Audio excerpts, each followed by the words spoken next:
Je sais, il n'y a pas eu de vidéo sur l'épisode 6, alors que là c'est la vidéo bilan sur la saison 8. Pourquoi ça? Tout simplement parce que je vais dire les mêmes choses. Enfin genre sinon j'aurais fait une vidéo sur l'épisode 6 mais j'allais redire la même chose dans la vidéo sur le bilan saison 8. Donc c'est un peu con. J'aurais fait plus de vues mais ça ne sert à rien. Pour cette vidéo du coup je n'ai pas fait de trucs sur Instagram ni rien parce que je voulais vraiment donner mon avis. Je sais que les gens ont défoncé la saison mais je ne trouve pas ça forcément utile parce que vous savez pourquoi les gens ont défoncé la saison. Vous savez pourquoi les gens ont aimé la saison. Donc ça ne sert à rien de faire des sondages parce que franchement tout le monde sait les avis de tout le monde donc bon j'ai donné le mien, ça suffira bien. Donc on va partager cette vidéo en deux parties, la partie négative et la partie positive. Donc mon avis négatif sur la saison, mon avis positif sur la saison. Voilà, c'est simple, ça va droit au but, moi j'aime bien. Et comme on va pas pleurer pendant 3 heures que Game of Thrones est fini et je vais pas vous faire un truc larmoyant, pour une fois, eh ben je vais tout de suite passer à la critique, hein. Qu'est-ce que je n'ai pas aimé dans cette saison? Quels sont les points négatifs de cette saison selon moi? Alors déjà, je pense que tout le monde l'aura remarqué, il y a un point extrêmement négatif durant cette saison, je sais pas si voilà, c'est venu à quelques personnes, mais c'est les incohérences. Les incohérences de cette saison sont tellement nombreuses que ça fait mal. Et du coup, ça gâche un peu tout. Oui, bon, je pense qu'on l'aura compris, hein, entre Euron qui arrive avec ses bateaux et personne ne le remarque jusqu'à qui tue Rhaegal, ça déjà, ça passait pas, mais alors, toute la saison est comme ça. Alors ça m'a fait un peu de peine quand j'ai regardé l'épisode 6, et que quand Tyrion arrive, scène hyper émouvante. Je suis désolée, je vais vous la gâcher, vous allez me gueuler dessus. Quand il arrive voir, qui soulève les pierres et qui voit le cadavre de Jaime et Cersei, scène hyper émouvante, j'ai adoré. Il passe dans le couloir et il y a plein d'endroits où il n'y a absolument pas de briques par terre. Du coup, tu regardes les endroits et t'es là genre, s'ils avaient été à cet endroit-là précisément, ils ne seraient pas morts. Bon voilà, c'est pas grave, mais c'est du coup quand tu regardes la scène et que tu sais ça, bah tu te dis, ouais, en fait, décalez-vous de 3 mètres et c'est bon. Bon, ça, au pire, c'est pas grave. Mais il y a plein de petits trucs comme ça qui sont un peu cons. Je vais pas parler des ellipses, des moments où les personnages font des allers-retours hyper vite de tous les bouts du royaume. En réalité, en fait, j'ai revu les premiers épisodes de la série, oui, je n'arrête jamais. Et c'est pareil, c'est vraiment pareil. Genre, je sais pas si vous vous souvenez, mais dans l'épisode 1, saison 1, bah, il y a Cersei qui parle avec Jaime dans la salle du trône. 2 minutes après, ils arrivent à Winterfell, hein. Je veux dire, c'est... Des fois, ça prend du temps, des fois, ça prend pas de temps, ça dépend. Après, par contre, il y a quand même des incohérences, surtout dans l'épisode 6, qui m'ont un peu choqué. Style, c'est quoi votre problème avec la neige? C'est quoi le truc? Enfin, genre, l'hiver. Genre, Winter is coming, tout ça, le plus grand hiver qu'on a jamais connu, voilà. Enfin, genre, ils sont comme ça pendant toute la série, genre, il va y avoir un énorme hiver et tout. L'hiver, il arrive. Tu vois, ça neige sur King's Landing, tout ça, mais... excusez-moi. Pourquoi dans l'épisode 5, ça neige? Pourquoi au début de l'épisode 6, ça neige? Et pourquoi à la fin de l'épisode 6, ça neige plus du tout? Alors que, enfin, je veux dire, entre le moment où Jon Snow est libéré et pas libéré, enfin, genre, il se passe pas 3 ans, enfin, genre, l'hiver, il est censé durer des années, hein. Après, vous allez me dire que ça a atteint King's Landing peut-être pendant quelques mois, mais je trouve ça hyper bizarre, enfin, genre... j'ai pas trop compris. En fait, comment c'est traité quand tu regardes la série, ça fait un peu genre, il neigeait la veille, il neige plus le lendemain, quoi. Sauf qu'il neigeait bien la veille quand même. C'était pas genre 2-3 petits flocons comme peut y avoir à Paris au mois de décembre. Hein. Non, c'était vraiment la tempête. Drogon, il était plein de neige. Pourquoi le lendemain il y a plus rien? Enfin, ça fait un peu ça. C'est chipoté, mais c'est ce genre d'incohérence qui fait que quand tu regardes la série, bah tu te dis ouais, mais j'y crois pas du tout. Mais c'est dommage, c'est clairement dommage. Après, il y a des gens qui vivent très bien avec ça. Hein. Il y a des gens, ils s'en foutent. Ils disent, bon, c'est normal, c'est pas grave, ça gâche pas la série. Moi, personnellement, ça me dérange pas. Les incohérences, c'est pas le truc qui va le plus me déranger quand je regarde Game of Thrones, parce qu'il y a des incohérences dans les séries et dans les films, il y en a partout. Si tu commences à regarder les incohérences des films et des séries, tu vas en avoir pour longtemps, et même des livres. Donc, moi, je ne trouve pas ça... Je trouve pas que ce soit le pire point de la saison, même de la série. Mais je vais quand même placer ça dans les points négatifs, parce que... quand même, il y a des trucs un peu cons. Par contre, il y a un truc qui me dérange, mais vraiment énormément, depuis 2 saisons, et alors ça vraiment, je suis désolée, mais ça, c'est le pire truc, vraiment le pire point négatif. C'est le traitement des personnages. Je sais pas ce que vous avez foutu avec les évolutions de certains personnages. Je sais, j'ai commencé à dire ça avec Baelish, parce que déjà dans la saison 7, Baelish, voilà, le traitement de son personnage un peu bâclé. Mais alors dans la saison 8, c'est le festival. À part Tion et quelques personnages comme ça qui ont une évolution bien jusqu'à la fin. Sansa également, même si Sansa elle a des petits trucs bizarres des fois, mais Sansa ça va. Tion ça va. Mais alors il y en a... Je comprends pas, je ne comprends pas. Daenerys ça va aussi, je sais que vous attendez que je dise que waouh, le retournement de Daenerys c'était trop nul. Non, c'est très bien ce qu'ils ont fait avec Daenerys, je suis désolée. Non, moi je vais vous parler de personnages tels que Varys. Moi personnellement, il y a des personnages comme Varys, je ne comprends pas pour leur évolution, j'ai pas compris. Enfin genre le retournement de veste est si brutal, même s'il avait raison, même si je comprends, hein, je comprends très bien ce qu'ils ont voulu faire. Mais il était si brutal que tu comprends pas vraiment. Ensuite, enfin t'as l'impression qu'il est devenu complètement con. Tyrion, je comprends pas non plus trop ce qu'il a foutu dans l'épisode 5, à part libérer son frère qui était assez normal. Mais voilà, enfin ce genre de personnage qui... Ça touche surtout les personnages intelligents en fait, comme je l'ai dit dans ma review sur l'épisode 5. Ça touche surtout les personnages intelligents, mais je ne comprends pas. Je ne comprends pas ce qu'ils ont voulu faire, je ne comprends pas ce qu'ils essayent de faire, et en fait ça gâche énormément la série. Parce que pour moi, Game of Thrones, la force de Game of Thrones, c'est pas les dragons, c'est pas les effets spéciaux, ça peut être le scénario, mais c'est surtout pour moi le développement des personnages, parce que Game of Thrones arrive à faire un truc assez fou, avoir des personnages qui évoluent toujours de saison en saison, qui vont énormément changer, et ça c'est magnifique, et c'est vraiment la force de Game of Thrones. Il y a des personnages hyper différents, hyper variés, tu t'attaches forcément à l'un d'entre eux, chacun a un peu sa problématique, a son histoire, ça nous fait réfléchir sur plein de points différents, parce qu'il y a tellement de personnages, et ils sont tellement tous bien gérés, sauf quelques petites exceptions. Et du coup, ce qui fait que, par exemple, moi dans l'épisode 6, il y a un truc qui m'a extrêmement choqué, alors je vais faire ma fan de Baelish de base. Je suis désolée, je vais faire ma fan de Baelish de base, mais voilà, c'est mon rôle. Pourquoi Robin Arryn? Alors, pour ceux qui ont oublié Robin Arryn, je vous rappelle que c'est l'enfant hyper insupportable qui court partout, qui tète les seins de sa mère jusqu'à 10 ans au moins, je ne sais pas, qui est insupportable, que Sansa a giflé, j'étais tellement heureuse de voir ça. Anyway, Robin, qu'est-ce que... Pourquoi? Je comprends pas pourquoi tu le vois à la fin de l'épisode 6, oui, parce que c'est lui, hein, je tiens à le dire, que si vous l'avez pas reconnu, il est à côté de Lord Royce. Mais Robin, enfin genre, il a abandonné son oncle en combien de minutes, là? Enfin genre, je veux dire, on a supporté Robin, qui gueulait partout, Uncle Peter, pendant tellement de saisons, je te jure, j'ai cru qu'il allait vouloir l'épouser autant que sa mère. Pourquoi, quand il meurt, il n'a même... Enfin, genre...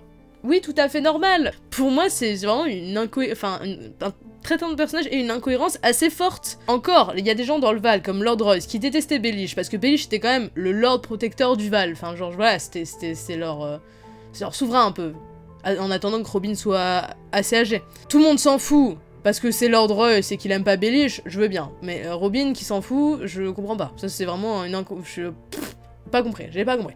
Bref, je vais arrêter avec Baelish, mais je vais arrêter de faire ma fan de Baelish de base, mais voilà, c'est ce genre de truc, tu te dis, mais en fait, les personnages secondaires, ce sont devenus des poteaux. Enfin, vraiment, c'est tellement ça à la fin de la saison 6, quand ils sont tous là autour du truc, et avant qu'ils choisissent Bran comme nouveau roi, là, il y a Sansa, machin, bidule, truc muche, ils sont tous là, et alors, à part Sansa, Bran, Tyrion, c'est des poteaux les autres. Vraiment, c'est des poteaux. Il y a Edmure qui essaye de faire le comique de situation un petit peu, voilà, Edmure, comique de la série, mais... Cependant, je ne suis pas d'accord avec le fait que les autres n'ont absolument pas leur mot à dire, genre ils sont là, genre c'est des poteaux, enfin genre ils sont là pour rigoler.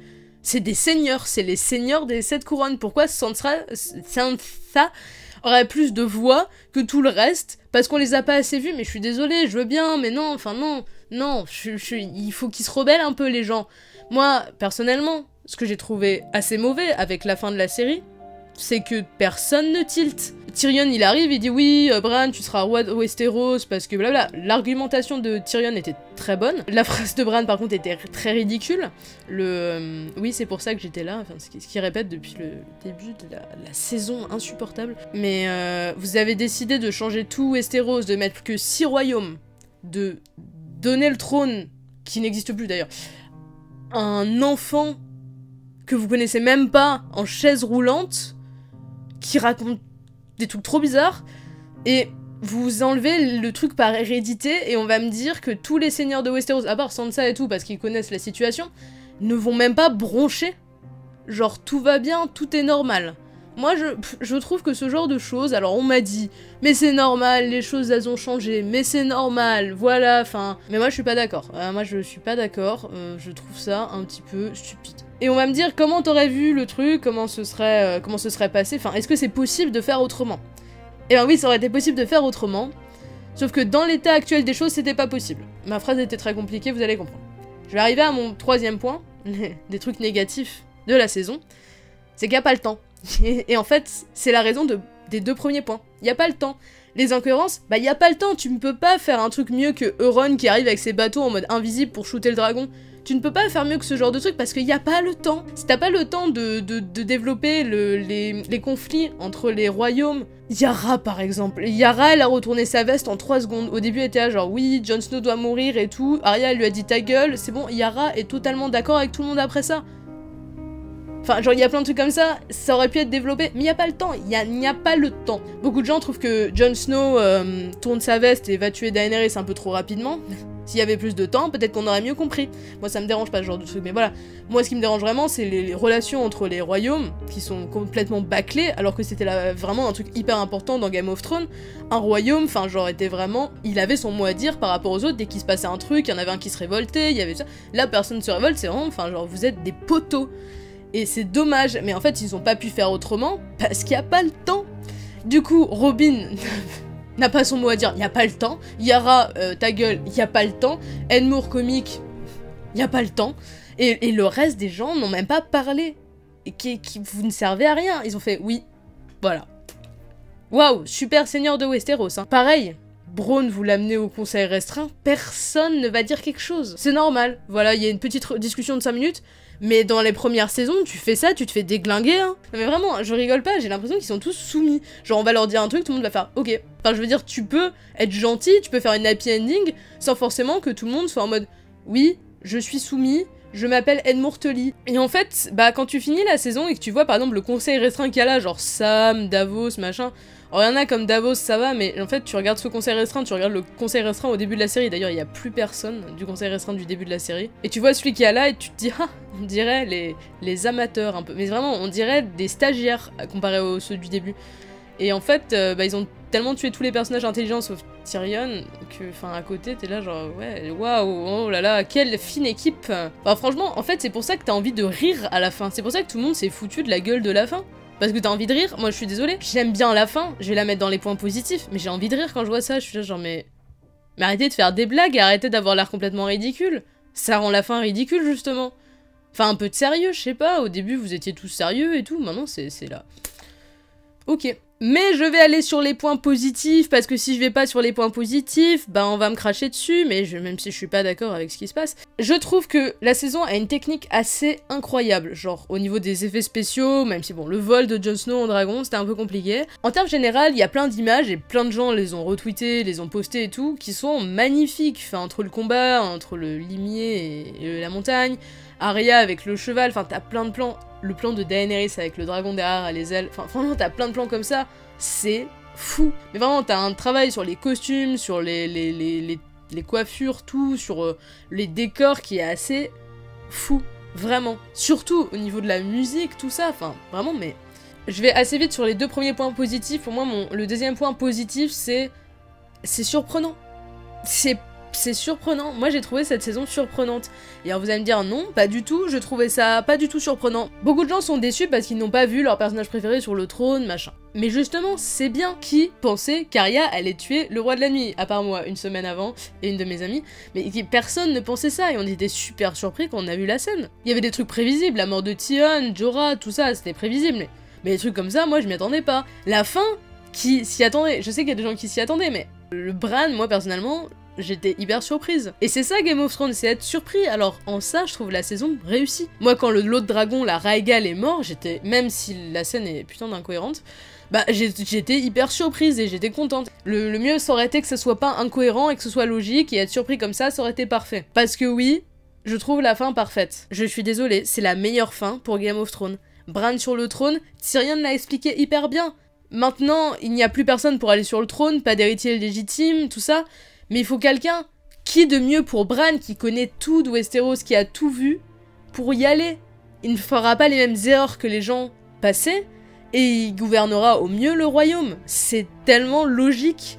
Et puis ça, c'est teasé depuis le début de la série. Moi, je le redis, j'ai vu les épisodes 1 et 2 la veille du moment où je tourne la vidéo. Bran, il est présenté vraiment très souvent. On le voit énormément dans les premiers épisodes. Enfin, il y a plein de scènes où tu le vois en premier plan, t'as presque l'impression que c'est le personnage principal avec Ned Stark. Tu sais que Bran va avoir une importance, tu sais pas comment, tu sais pas pourquoi, Mais personnellement, j'étais hyper surprise du couronnement de Bran, mais avec le recul, je me dis, mais c'est tellement logique en fait, enfin, c'est oui. Oui, il y avait que lui pour ça. Ensuite, concernant les Stark, on va commencer par Sansa qui devient reine du Nord. Alors j'adore Sansa, je suis fan de Sansa depuis mais tellement longtemps. Je trouve, en tant que fan de Sansa et de Baelish, alors qu'elle a fait tellement du Baelish et que c'est tellement devenu Sansa Baelish quelque part que... Voilà. Donc c'est quand même fou que je la critique. Je trouve que ça fait un peu fanservice. Je suis désolée, voilà, je le dis, c'est le Stark qui a pour moi la moins bonne fin. Pourquoi? Parce que, oui, je veux bien que le Nord ait son indépendance, mais Sansa dans son évolution est géniale. Par contre, je trouve que son truc d'indépendance du Nord est venu comme une lettre à la poste. Hein. Genre, je veux que le Nord soit indépendant, mais oui, mais vous vouliez que le Nord soit indépendant parce que les seigneurs avant faisaient que de la merde. Maintenant, le roi, c'est un Stark quelque part. Enfin, c'est Bran, c'est pas vraiment un Stark, mais qu'est-ce qu'elle a à craindre que le Nord soit pas indépendant? Après, je vois bien, oui, les soldats, ils ont beaucoup souffert, blablabla. Les autres soldats ont énormément souffert aussi, je vois pas pourquoi les autres royaumes ne seraient pas indépendants du coup. Même s'il y en a qui ont moins bataillé, mais il y avait quand même des soldats du Val. Pourquoi le Val ne serait pas indépendant du coup? Enfin, je veux dire, les Greyjoy aussi recherchent leur indépendance. Yara, elle était pas d'accord, puis elle a fermé sa gueule. Moi, je vois pas pourquoi Sansa, parce que son frère est sur le trône, parce que oui, il accepte lui. En tant que Stark, il l'accepte. Mais alors du coup, pourquoi elle serait pas contente avec un Stark sur le trône? Enfin, pourquoi? Enfin, c'est... Ah, du coup, j'ai un peu de mal avec ça. Mais je trouve que finalement, voilà, Sansa, Reine du Nord, c'était tellement mon rêve. J'aurais aimé avec Baelish, mais c'est pas grave. C'était tellement mon rêve que je peux pas être déçue. Mais je trouve que du coup... Ça fait un peu fanservice, je suis désolée, je crache sur tout. Ensuite, il y a les deux autres personnages, et alors là, je pense que c'est les meilleures fins qui existent. Donc Arya à l'ouest de Westeros, évidemment, c'était le truc le plus logique qu'il pouvait y avoir, et c'est vraiment hyper bien joué, et vraiment le plan à la fin, où ils ont mis The Children d'ailleurs, on va parler des enfants juste après, ils ont mis la musique The Children, qu'ils ont mis dans la saison 4 à la fin quand Arya est sur le bateau pour aller à Braavos et un parallèle assez beau je trouve. Ensuite on a Jon Snow qui revient au mur, alors c'est un peu drôle mais franchement qu'est-ce qu'il y avait de mieux pour son personnage que ça, et qui part avec les sauvageons, devient un peu le roi, enfin c'est pas vraiment le roi mais enfin voilà, d'au-delà du mur, il va gérer les sauvageons et tout.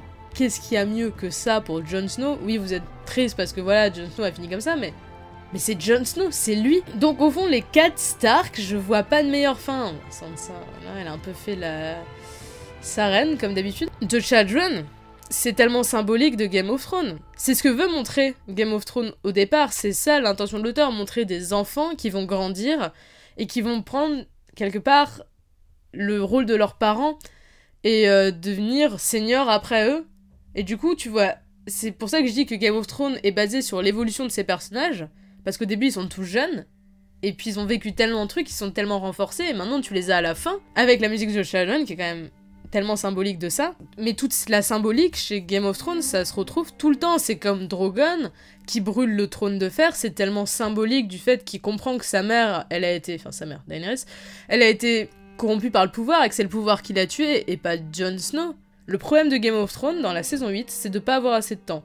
Le deuxième problème de Game of Thrones dans la saison 8, c'est d'être Game of Thrones, tout simplement. Du coup, quand t'as proposé des choses qu'on t'a proposées dans les premières saisons et que tu vois la saison 8, bah t'as un peu de mal. T'as un peu de mal parce qu'il y a plein d'incohérences. Il y a plein de détails qui sont super cool, genre le corbeau sur l'armure de Brienne et tout, t'as plein de détails comme ça, tu te dis mais oui, mais évidemment, t'as plein de... Comme quand elle écrit sur le vieux livre, là, que tu voyais à la saison 4, comme Jon qui cite Maester Aemon, plein de trucs comme ça qui font tellement de références dans ta tête, tu te dis mais tellement de détails que tu comprends quand tu connais bien la série, qui sont fous. Cependant, je peux pas encore vraiment dire qu'est-ce que je pense de la série en globalité, parce que pour moi, il faut retourner à la saison 1 et tout regarder d'une traite jusqu'à la fin. Et là, je pense que tu comprends. Et je pense qu'il faut le faire maintenant, quand t'as les derniers épisodes frais dans ta tête. Du coup, moi, après que j'avais fait ça, je pense vraiment faire une vidéo réflexion sur toute la construction de la série, sur toute la construction des saisons, des personnages, faire une bonne grosse vidéo. J'ai assez hâte. Et j'aimerais bien faire ça. Je lance ça, bon, ça sera dans longtemps, on va pas se mentir, ça sera dans longtemps. Mais pourquoi pas? Donc oui, voilà ce que je pense de la saison 8. J'ai été déçue. Bon, quoique déçu est un grand mot parce que je m'attendais à rien. Il y a plein de trucs, plein de moments où je me suis dit mais vous auriez tellement pu faire mieux. Et ça m'a déçu en fait. L'histoire en globalité est très bien. Je suis désolée. Tout ce qui se passe Le retournement de Daenerys, même la fin du Roi de la Nuit en soi, moi je l'aime bien. Hein. Et puis la fin de la série, Bran sur le trône, tout ça, pour moi c'est logique. Pour moi tout est logique. Mais c'est mal amené, voilà, c'est mal amené pour moi. Et en fait, du coup, j'ai une énorme frustration en regardant la série où je me dis mais ça aurait pu être tellement génial s'ils avaient rajouté une saison de plus, mais ils l'ont pas fait. Donc au fond, cette saison 8, elle est bancale, elle est très bancale, elle est presque bâclée, mais l'histoire est bien. Je suis désolée, l'histoire elle est bien. C'est les dialogues, c'est les incohérences, c'est le traitement des personnages qui font que c'est dommage et que ça va pas. Donc pour moi, cette saison est pas du tout la moins bonne. J'ai plus de mal avec la saison 7, je suis désolée. La saison 7, pour moi, c'est une impossibilité assez compliquée. Soyez gentils, j'ai le bac dans 2 semaines, ça ne sert à rien de me cracher dessus. C'est juste pas très gentil. Donc voilà. Je vous souhaite donc une agréable semaine, une agréable continuation. Remettez-vous bien de la fin de la série. Sur ce, je vous dis à la semaine prochaine, normalement. Allez, jusque-là, portez-vous bien. Moi, comme d'habitude, je vous dis à la prochaine en tout cas. Bye tout le monde. J'ai cogné un crayon.